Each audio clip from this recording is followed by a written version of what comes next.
Hola chicos, ¿cómo están? Bueno, en esta ocasión voy a grabar la clase que era del día lunes, donde íbamos a dar el cierre en cuanto a las leyes de los gases que veníamos desarrollando en las últimas clases, que vimos en cuanto relacionamos la presión, el volumen, la temperatura de un gas, teniendo algunos de estos parámetros como constantes. Lo que va a pasar en este momento, vamos a ver el resumen de la combinación de esas leyes y la ecuación general de estado de los gases ideales. Esto no quiere decir que una vez que cerramos el tema no lo vemos más. Como he mencionado otras veces, esto nos sirve para calcular o para evaluar diferentes procesos termodinámicos cuando tengamos que ver diferentes ciclos en diferentes sistemas de máquinas térmicas.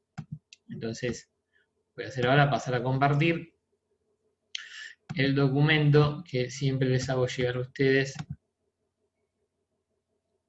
que tengan como teoría, donde si bien en un principio tenían resumido todo lo que veníamos viendo, después fuimos adjuntando cada documento según la ley. Recuerden que nosotros veíamos o denominábamos a cada una de las leyes según el nombre del físico que la promulgó, pero bueno, después nos vamos a ir un poco desligando de eso y ya ver la nomenclatura o reconocer procesos termodinámicos. En este primer punto vamos a ver justamente la ley combinada y después la ecuación de los gases ideales. La ley combinada lleva este nombre porque justamente es la combinación de todo lo que veníamos viendo, las tres leyes juntas.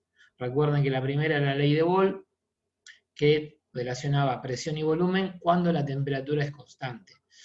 Y decíamos que tanto la presión como el volumen eran inversamente proporcionales. O sea que al aplicar una presión a un recipiente o a un conducto, como en este caso que tenemos el ejemplo de la vida cotidiana de un inflador, al aplicar una presión, el volumen del gas, que en este caso sería aire, ¿no?, que ocupa en este espacio, en esta área, se va achicando a través del aumento de esa presión. En las otras dos teníamos que es directamente proporcional el aumento, relacionando en la ley de Gay-Lussac la presión con la temperatura, o sea, el incremento de temperatura realiza un incremento de presión, y en la ley de Charles el incremento de temperatura ejerce un aumento en el volumen. A relacionar estos tres enunciados, llegamos a la conclusión que tenemos, si en un primer estado tenemos una presión, volumen y temperatura, en un siguiente estado esa relación va a generar esta igualdad, ¿no? Y acá lo único que va a quedar como constante en este caso va a ser la masa, que quedaba constante en cada una de estas unidades, pero si nosotros tomamos en cuenta solo estas tres, que son las más importantes de evaluar cualquier sistema termodinámico, que es presión, volumen y temperatura, en este caso lo podemos evaluar para cualquier punto, obviamente teniendo todos los datos, ¿no?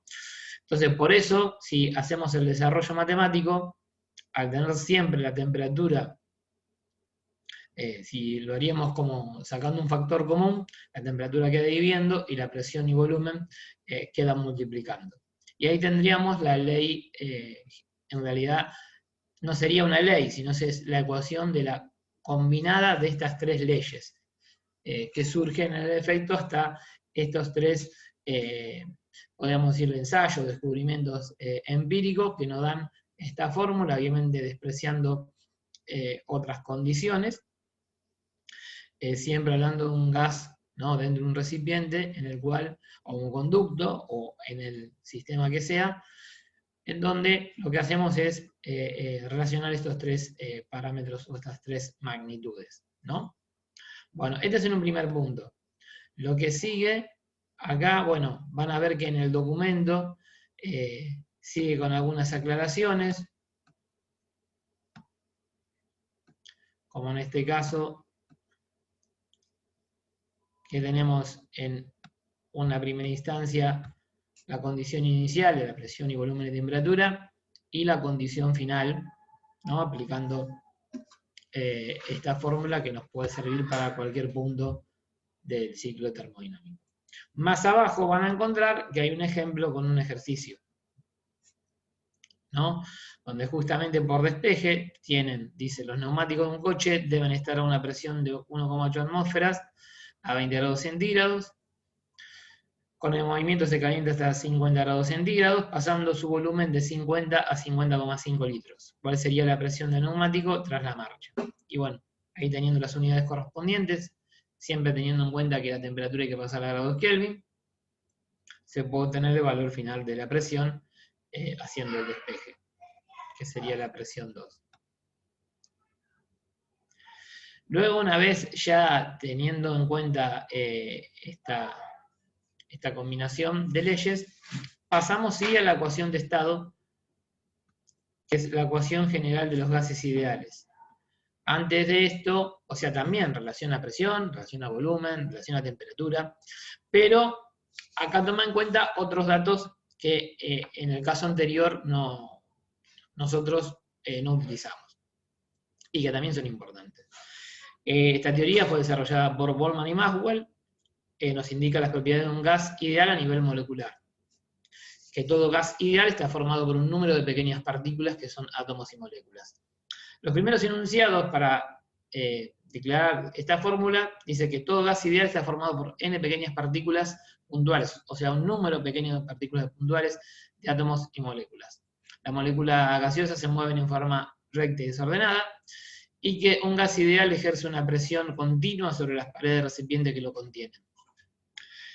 Y por último dice que los choques moleculares no hay pérdida de energía cinética. En realidad, por último, son de las que yo tomé como importantes condiciones. Después enunciaron muchas más, es más, hicieron grandes aportes en la química estadística en cuanto al comportamiento de los gases. Esta ecuación de estado, que describe la relación de la presión, el volumen y la temperatura, como lo hicimos antes, solo que en este caso participan la cantidad de moles de un gas, que también ahora vamos a detallar qué es, y una constante de los gases ideales, que es la constante R. Esa constante ideal, obviamente, que está estos valores que surgen a través de ensayos, de diversas comprobaciones, tienen diferentes valores acorde a las unidades que nosotros tomemos. Por ejemplo, yo en este caso tomé esta imagen porque acá, para cada magnitud tiene su unidad, ¿no? O su equivalente. En este caso, por ejemplo, toma este valor de 0,082, pero ahora vamos a ver que puede adoptar diferentes valores. Después hay algunos que utilizamos más o menos, pero este es quizás el más utilizado, ¿no? Y después vamos a ver por qué. Acá detalla el número de moles y también hay una fórmula que también vamos después a ver de qué se trata esa fórmula. Y bueno, los datos conocidos ya de volumen, presión y temperatura en grados Kelvin. Más abajo tienen los diferentes despejes y acá también tienen uno que es importante, que es sobre la densidad, sabiendo la densidad del gas y la masa del mismo, puedo también tener el valor del volumen. Pero también están todos los despejes para obtener los diferentes valores que necesito. Ahora bien, vamos a estos dos datos que son nuevos, que todavía no adoptamos, que aparecen en esta fórmula. Y primero es la constante universal de los gases R. Acá van a ver que aparecen dos que son, nosotros seguramente vamos a utilizar más estas dos. ¿Por qué? Porque cada número está relacionado con una unidad que se adopta de presión y volumen. En este caso, por ejemplo, el 0,082, que está reducido, porque si ven más abajo, es más extenso ese número, tiene más dígitos en valores exactos, pero bueno, podemos adoptar los primeros tres para nuestros cálculos. Van a tener que acá en este caso toma como unidad de presión y volumen la atmósfera y litros para volumen, ¿no? del gas.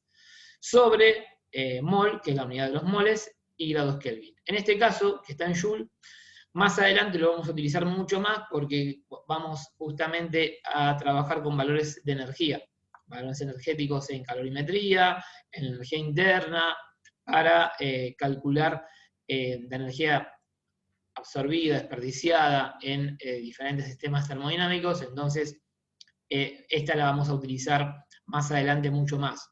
Pero hay que tener cuidado porque, como ven acá, la diferencia entre una magnitud y otra nos puede dar cualquier número después a la hora de calcular si no utilizamos bien la constante o si no hacemos el despeje previo para utilizar cada una de estas unidades. Más abajo van a ver que está el detalle para diferentes valores, unidades, perdón, de presión y volumen, siempre manteniendo el mol grados Kelvin, que eso no varía, pero acá van a tener con Joule, calorías, milímetros de hidrógeno, atmósferas, litros, ¿no? Entonces hay que tener en cuenta, si yo voy a hacer un ejercicio, cuál tengo que adoptar.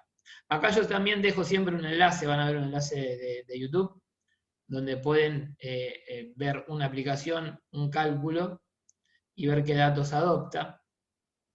Lo tomo como referencia, o sea, si lo quieren ver, pueden copiarlo, lo cargan y ven el enlace donde hay un ejercicio.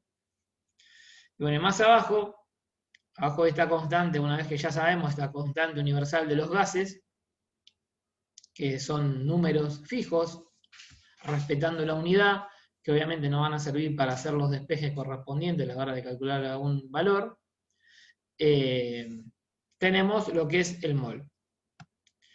Sabemos que el mol es la unidad utilizada para expresar la cantidad determinada de sustancia en el Sistema Internacional de Unidades, para expresar la masa atómica de un elemento o la masa molecular de un compuesto en gramos. La ley de Avogadro nos dice que cualquier sustancia contiene una n cantidad de partículas, que es un número fijo, en este caso lo pueden ver acá, ese número, para cualquier gas.